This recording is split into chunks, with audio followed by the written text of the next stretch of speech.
Charlie og sjokoladefabrikken.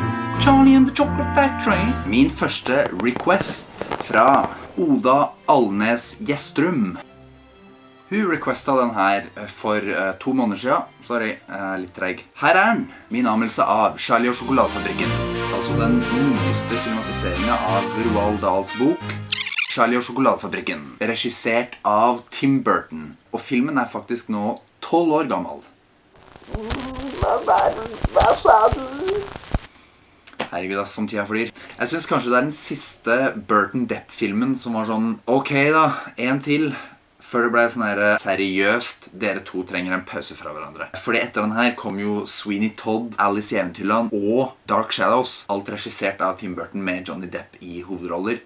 Og hun, Helena Bonham Carter også, som er gift med Tim Burton. Ja, det blir litt for mye, litt for meget, litt for mye mølstran. Det er altså Tim Burtons filmatisering av Roald Dahl sin bok, en av de mest fantastiske forfattere som finnes. Spør meg, og siden du ser på denne anmeldelsen her, så spør jeg meg. Vi har sett filmen flere ganger, og den er litt sånn at hvis den går på TV, og jeg blir sittende og se på den, så fortsetter jeg å se på den. Bra gjensynspotensial, jeg liker det. Johnny Depp tok seg av noen rimelig store friheter med hvordan han spiller Willy Wonka, men jeg hadde egentlig aldri så mye imot det. Jeg synes han gjør karakteren ganske festlig på et vis, selv om det aldeles ikke var sånn jeg så for meg Willy Wonka når mamma leste boka for meg for mange, mange år siden. Men det er greit, det her er en tolkning. Det er Tim Burton sin tolkning av boka, det er Johnny Depp sin tolkning av Willy Wonka.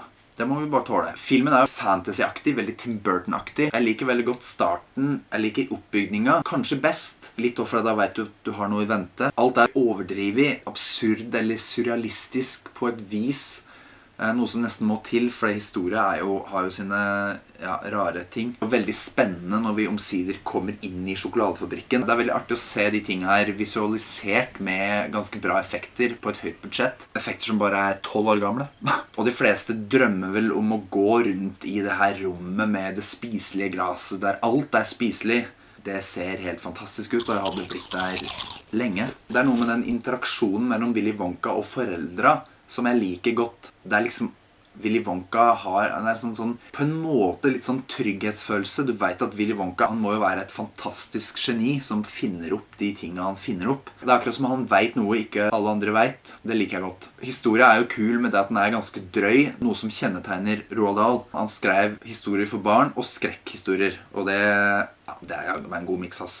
Moralen her i historien er jo god, kanskje ikke helt reell, men god. Ikke sant? Charlie Bucket, den fattige lille ungen som ikke har noen ting, men fortsatt er snill og fortsatt vil gjøre det riktig og så videre. Det er jo tatt noen friheter med historien her. Men siden her er en film, og boka er fortsatt boka, helt uberørt, så er det greit for meg. Og det burde være greit for flere. Film og bøker er ikke det samme, sånn er det bare. De har lagt til litt ting, de har gjort om på litt ting, oppdatert noe til å passe litt bedre i samtida. Generelt sett synes jeg det funker ganske bra. Det er en veldig underholdende film. Du gleder deg jo hele tiden til å se hva som skjer videre, hva som skjer med de forskjellige. Prøver å holde fast på spoilerfrihet her. Negativt, jeg hater ikke Oompa-Lompaene, men de er kanskje litt creepy og rare. Og syngenumre er jeg ikke så glad i, selv om jeg liker dem på en måte, men jeg hadde vel kanskje sett at de ikke var med. Men det er for at jeg ikke liker musikaler da. Så kan det bli litt mye Johnny Depp, litt mange fakter og litt mange sånne ja, jeg synes den er underholdende. Jeg har sett den flere ganger. Score. Jeg ligger og vipper mellom 7 og 8. Synes det er vanskelig.